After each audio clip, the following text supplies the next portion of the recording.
संविधान जो राहुल जी सब तरफ दिखाते हैं सर, शायद इन्होंने इसके दो पन्ने भी खोलकर नहीं देखे। नमस्कार दोस्तों, बीजेपी के हिमाचल से सांसद और पूर्व केंद्रीय मंत्री अनुराग ठाकुर जी ने राहुल गांधी को एक बार फिर संविधान का पाठ पढ़ाया है। तो ये चलते हैं, वीडियो देखते हैं।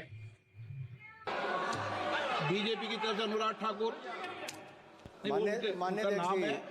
मान्य अध्यक्ष जी, पिछली बार भी जब चर्चा हुई तब भी मैंने कहा था कि कुछ लोग संविधान तो हाथ में लेके घूमते हैं, लेकिन ये नहीं बता पाए कि उसके पन्ने तक कितने हैं, क्योंकि इन्होंने कभी खोला ही नहीं। आज मैं इसी क्योंकि ये संविधान जो राहुल जी सब तरफ दिखाते हैं सर, शायद इन्होंने इसके दो पन्ने भी खोलकर नहीं देखे। अगर आप इसका प्रीफेस देखेंगे, प्रीफेस किसने लिखा सर?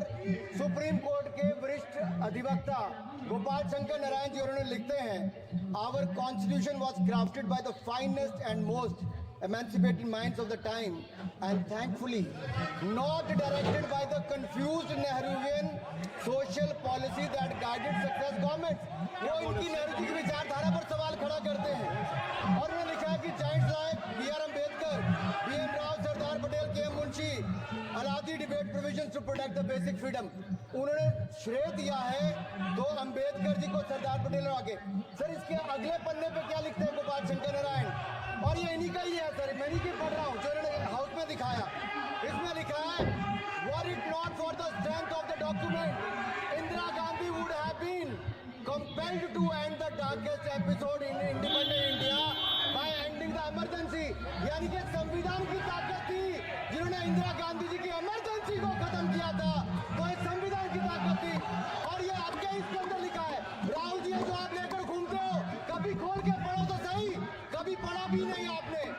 और इसमें आगे लिखा है सर, आप चेयर को बोलो, अधिकार दिया है, चेयर को बोलो, माननीय सदस्य चेयर को जी इधर नहीं डाल। अध्यक्ष जी, ये जो राहुल जी कॉपी लेकर घूमते, इसी पे लिखा है कि इंदिरा गांधी जी की यातनाएं और इमरजेंसी को खत्म किया, तो बाबा साहब अम्बेडकर के संविधान ने गरीब से गरीब व्यक्ति को अपना काम दिया।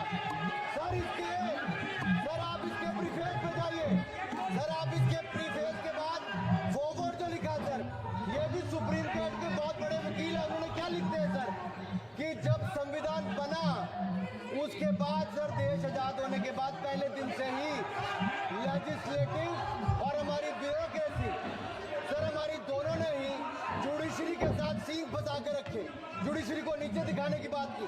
सर ये मैं नहीं कह रहा, ये वही किताब कह रही है जो राहुल गांधी हाथ में लेकर घूम रहे हैं। सर मैं पढ़ के सुनाता हूँ, from the earliest years itself the legislative wing and the executive wing of the state on the one hand confronted the judicial wing on the other with the accusation that they had vastly approached upon the powers not given to them but given to the executive. The then law minister on 28th October 1976 issued a strident warning to the judges of the Supreme Court, and I quote, sir मैं quote कर रहा हूँ, an atmosphere of the contradiction was found to be created by those whose duty it was to see that they did not encroach upon the field which did not legitimately belong to them. Nothing should be left undone now to ensure that such a situation did not recur. If even after the amendments confrontation continues, then I think it will be a bad day for the judiciary. ये कौन कह रहा है? उस समय के law minister कह रहे हैं, और क्या कहते हैं sir again, we are trying to save them from the temptation to intrude into the powers which do not belong to them. What we are doing today is not to save the people from the judges. ये कह रहे हैं, we are trying not to save the people from the judges, but really enabling the judges to save them from themselves. This was said during the emergency which hit the nation like tsunami and brought about the realization the constitution could not be subverted. Sir अगर ये संविधान जो बाबा साहब अम्बेडकर ने दिया उसी ने देश को बचाया, राहुल जी कभी इसको पढ़कर देखिए, गांधी परिवार और कांग्रेस पार्टी का पूरा कारनामे इसके अंदर लिखेंगे, कैसे आपने धज्जियां उड़ाई। एक तो एक दूसरा, ये जो कहते हैं बीजेपी के लोगों को सर ये मनगढ़ंत आरोप, सर ये अंगूठा काटने की बात करते हैं, इनके राज में सिखों के गले काटे गए, सिखों के पर कत्लेआम किया गया, सिखों के बाद दंगे सबसे ज्यादा हुए तो कांग्रेस के समय हुए, और आपको देश से माफी मांगनी है। अगर आज भी नहीं मांगेंगे तो संविधान जितना मर्जी जेब में डालिए, आप संविधान को जेब में लेकर घूमते सर। इन्होंने संविधान को तार-तार करने का काम किया है। इनको देश से माफी मांगनी चाहिए। मुझे आपका संरक्षण इसलिए चाहिए था कि झूठे आरोप लगाने बंद करे। ये संविधान की रक्षा आपने कभी नहीं की। इमरजेंसी जैसा कालखंड आया और संविधान को बार बार तार किया, संशोधन किया, तो आपने और आपकी पार्टी ने किया। धन्यवाद सर।